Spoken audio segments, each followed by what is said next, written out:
Hello everyone, आप लोग कैसे हैं? आशा करता हूँ आप लोग ठीक होंगे। आज हम लोग को देखेंगे क्लास 10th के हिस्ट्री के बारे में, जिसमें केवल हम लोग ऑब्जेक्टिव क्वेश्चन देखेंगे। चलिए शुरू करते हैं। देखते हैं पहला ऑब्जेक्टिव क्या है। ठीक है, चलिए। पहला है यहाँ पे, यूरोप का मरीज किसे कहा जाता था? तो इसका सही आंसर हो जाएगा तुर्की को। उसके बाद देखिए यहाँ पे क्या है, यंग यूरोप के संस्थापक कौन था? तो यहाँ पे क्या हो जाएगा, मेजनी था। कौन था? मेजनी था। उसके बाद देखिए यहाँ पे क्या है, यूरोपीय सभ्यता का पालन किस देश को कहा जाता है? तो ये क्या हो जाएगा, तो यूनान को। किसको कहा जाता है? यूनान को कहा जाता है। उसके बाद देखते हैं क्या है, इटली के एकीकरण के मसीहा कहा जाता है। तो इटली के एकीकरण के मसीहा जो है मेजनी को कहा जाता है। किसे कहा जाता है? मेजनी को कहा जाता है। उसके बाद देखते हैं क्या है, यूरोप राष्ट्रवाद से प्रभावित होकर किस भारतीय शासक जैकोबिन क्लब की स्थापना की? तो ये क्या हो जाएगा, टीपू सुल्तान ने। किसने की? टीपू सुल्तान ने की। उसके बाद यहाँ पे देखिए क्या है, फ्रांस की क्रांति का प्रमुख कारण था। तो यहाँ पे क्या था, निरंकुश शासन। यानी निरंकुश शासन के कारण ही फ्रांस की क्रांति हुआ था। यानी फ्रांस में जो भी जो क्रांति हुआ था, किसके कारण हुआ था? निरंकुश शासन के कारण हुआ था। उसके बाद यहाँ पे देखते हैं क्या है, मेजनी का संबंध किस संगठन से था? तो ये किस संगठन से था? कार्बोनरी संगठन से था। उसके बाद देखते हैं क्या है, फ्रांस में किस शासक वंश की स्थापना वियना कांग्रेस के द्वारा की गई थी? तो ये क्या हो जाएगा, तो बूढ़े वंश की। किस वंश की? बूढ़े वंश की। उसके बाद देखते हैं क्या है, किसने अपनी कूटनीति के बल पर इटली की समस्या संपूर्ण यूरोप की समस्या बना दिया? तो ये क्या हो जाएगा, इसका सही आंसर हो जाएगा काउंट कावोड। उसके बाद देखते हैं क्या है,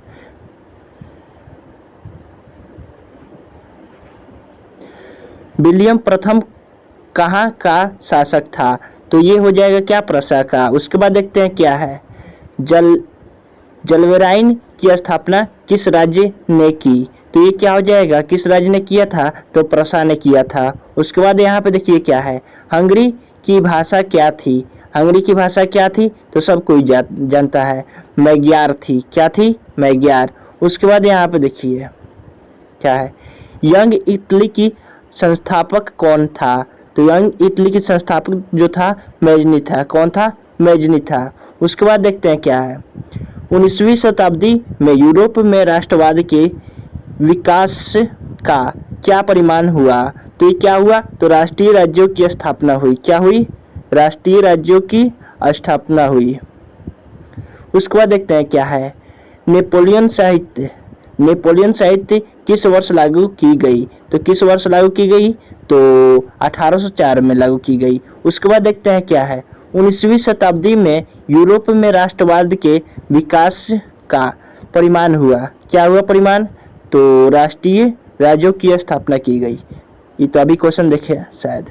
उसके बाद देखते हैं क्या है, नेपोलियन साहित्य किस वर्ष लागू की गई? तो किस वर्ष की गई थी? 1804 में।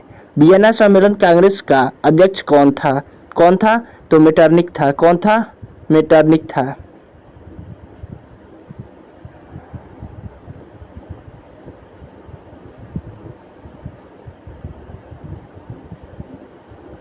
उसके बाद देखते क्या है, मेटरनिक व्यवस्था का उद्देश्य क्या था?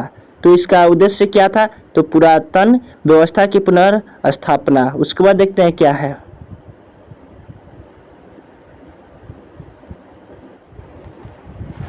मेटरनिक व्यवस्था का उद्देश्य क्या था? तो पुरातन व्यवस्था की पुनर्स्थापना। उसके बाद देखते हैं क्या है, मेटरनिक कौन था? तो मेटरनिक जो था ऑस्ट्रेलिया के चांसलर था। उसके बाद देखते हैं क्या है, सीडन का युद्ध किसके बीच हुआ था? तो ये जो है किसके बीच हुआ था? तो प्रसा और फ्रांस के बीच हुआ था। उसके बाद देखते हैं क्या है, किसने कहा था फ्रांस जब छींकता है तो बाकी यूरोप को सर्दी जुकाम हो जाता है? किसने कहा था? मेटरनिक कहा था। किसने?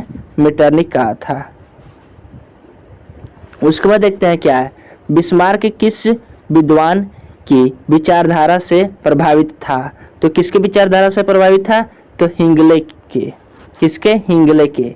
उसके बाद देखते हैं क्या है, नेपोलियन कोड में कुल कितने कोड थे? तो इसमें क्या हो जाएगा? 5। यानी कितने कोड था? 5।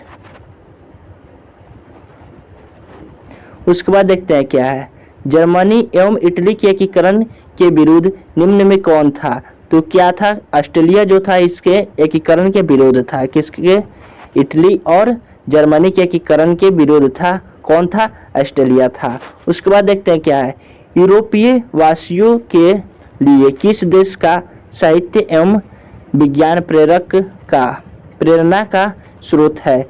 तो किसके, तो यूनान का। उसके बाद देखते हैं क्या है, नेपोलियन ने जर्मनी में किस संघ की स्थापना की। तो किस संघ की स्थापना की, तो राइन संघ की स्थापना की। उसके बाद देखते हैं क्या है,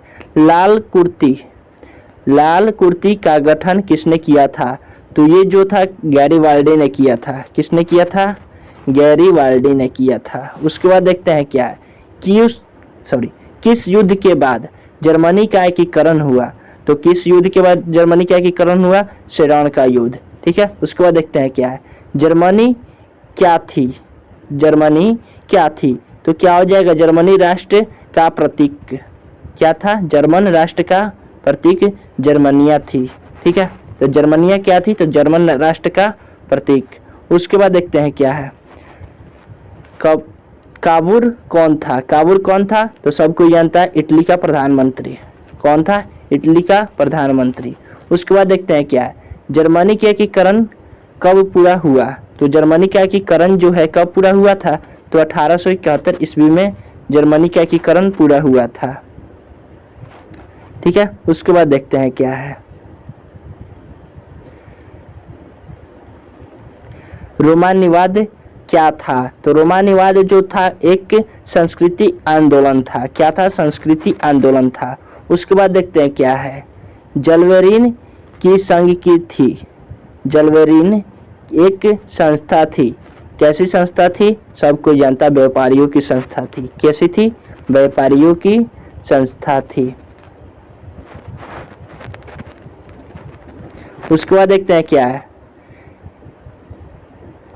सेडाओ के युद्ध में किसकी पराजय हुई। सेडाओ की युद्ध में किसकी पराजय हुई, तो ऑस्ट्रेलिया की पराजय हुई। किसकी पराजय हुई, ऑस्ट्रेलिया की पराजय हुई। उसके बाद देखते हैं क्या है, 1830 की क्रांति के बाद फ्रांस में किस प्रकार का शासन स्थापित हुआ।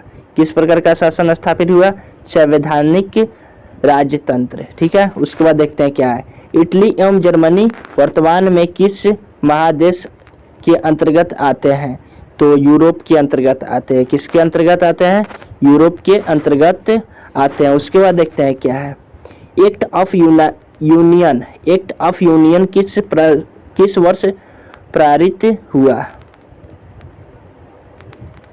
तो किस वर्ष हुआ था, तो 1707 में हुआ था। उसके बाद देखते हैं क्या है, मैरियन किस देश के राष्ट्रवाद का प्रतीक था। तो मैरियन जो था किस देश के राष्ट्रवाद के प्रतीक था, तो फ्रांस के। किस देश के, फ्रांस के।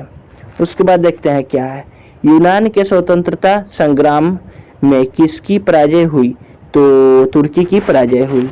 उसके बाद देखते हैं क्या है, फ्रेंड्स ऑफ इटली नामक संस्था का गठन किसने किया था। तो मेजनी ने किया था। किसने किया था, मेजनी ने किया था। उसके बाद देखते हैं क्या है, बिस्मार्क क्या था। तो बिस्मार्क जो है क्या था, कूटनीतिज्ञ था। क्या था, कूटनीतिज्ञ था। उसके बाद देखते हैं क्या है, चार्टिस्ट आंदोलन कहाँ हुआ था।